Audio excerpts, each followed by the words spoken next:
many of you in the media clearly missed the art of the deal. You clearly failed to see what President Trump is doing here.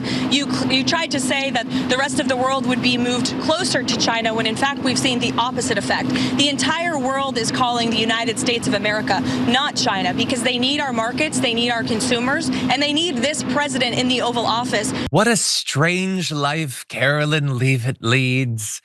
That she knows presumably what's going on, why what happened yesterday happened, and then her marching orders are pretend this was a plan, pretend this is a victory, and she's like, "Yep, boss, I'll do that. I'll take what's true and do a different thing." It's just so strange, but the reality of what we have is that last week we had Liberation Day, and yesterday we had Capitulation Day, which actually is better, or at least it was temporarily for the markets, because Donald Trump blinked.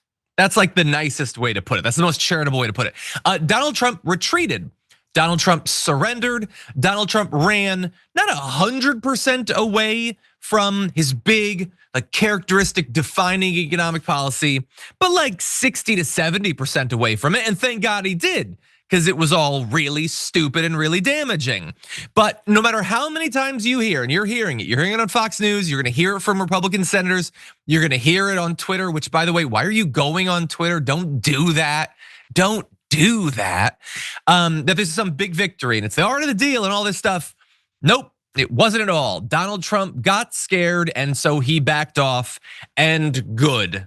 I'm glad that happened. That said, we do have to sort of try to like weave our way through their arguments, try to learn what we can of why he got so scared, why he surrendered in the way that he did. And so Karen Leavitt throws out, it's the art of the deal or whatever. They're gonna say that about literally anything.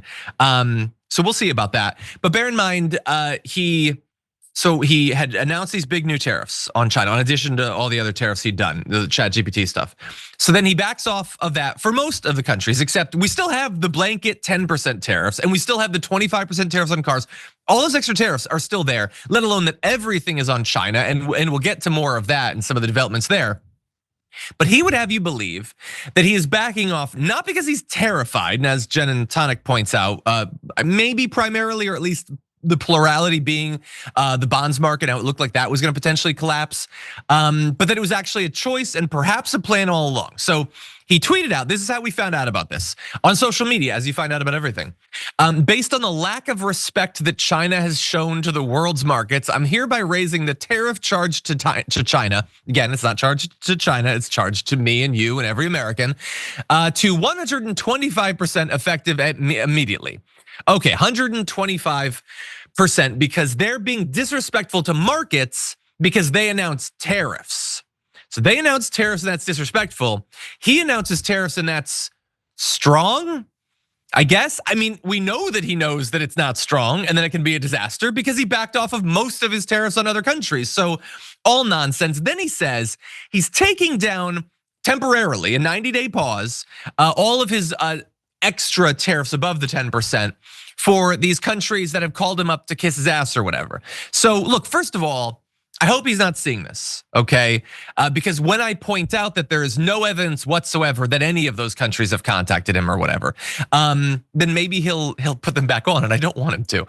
He still could after the 90 days. Some people, by the way, are saying he definitely won't bring them back in 90 days. And I do agree that I think he's been thoroughly spooked. I think he's scared. I don't think he will.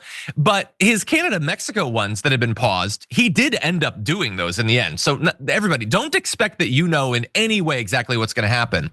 But even if some of these countries did contact him, and perhaps some did, the world economy is in turmoil, maybe they would, he hasn't gotten anything. He hasn't gotten literally anything. The art of the deal, okay, maybe these people wanna come back to the negotiating table. Okay, you could say that that's a win potentially. They probably would have done that anyway. And even so, what's your leverage? I mean, you'd say the leverage is that I can bring back the tariffs, but we already know that you don't want to do that because you're terrified of what effect it would have on the stock market and on the bonds market. So do you actually have leverage? Donald Trump has done a lot in tariffs in the past couple of months, but I think the single biggest thing he's done is demonstrate, and this is unfortunate, and it's a hard reality to accept, that we are not as overwhelmingly dominant economically around the world as we thought. Other countries can and will push back, and some of them very effectively. China is doing that literally right now. And so Donald Trump thought he was gonna come in and flex his economic muscles, he doesn't have real ones, and demonstrate all this strength. He's done the exact opposite thing. It's pathetic, but thankfully he did back off on a little bit of it. Now here's the thing, as a result of that, the stock market exploded. That's one of the reasons conservatives were so excited up until recently. The S&P 500, for instance, soared 9.5%. And Donald Trump was like, it's the single biggest rise ever. Yeah, but it's only because we had fallen so far. And much more importantly, look, he can claim credit if he wants or whatever. It didn't even bring us back to where he had taken us. You could attest to it yourself. Look at your retirement account. Okay, maybe you got back what? 20% of what we'd lost over the last 60 days? 40%? I bet you didn't get 50%. You damn sure didn't get 100%. So I don't think he should be bragging as much as he was. But really importantly, okay, there's a lot of things that affected this. I think that the business leaders, Scott Bessent, all those pressuring him, I think that started to add up. Elon Musk perhaps had a little bit more influence than we thought earlier in this week with his big fight with Peter Navarro. But perhaps most importantly, Scott Bessent seemed to be able to get through to him that the impression that the world has, that they've had for a very long time, that through thick and thin, the United States government will endure, our economy will endure. And so when things are looking chaotic, you can invest in our treasuries and that will be a safe, maybe not an amazing return, but a safe return. He was imperiling that. And that is a much more significant, like philosophically significant thing than just doing some damage to the S&P 500 over a short period of time. That seems to be the thing that actually hit him. It's possible also some of the polling got through to him. If we could jump to graphic 5, you can see the opposition to the tariff plan had been very steadily rising. And perhaps more importantly, in the next graphic, you'll see that his net approval on the economy, well, first of all, it wasn't net approval anymore. He dropped a bunch. And again, that's before like all of the consequences of his wild, chaotic economic plan, before it could really even hit consumers that much. You know, like we see the stock market drop, and if you're one of the people that has stocks, then that has actually hurt you. And if you're a regular person, you see it and you know that it's not a good sign, but it's not like we've been hit a ton by the increased prices from the tariffs just yet. That's coming now, and it still will, as we'll get to with China.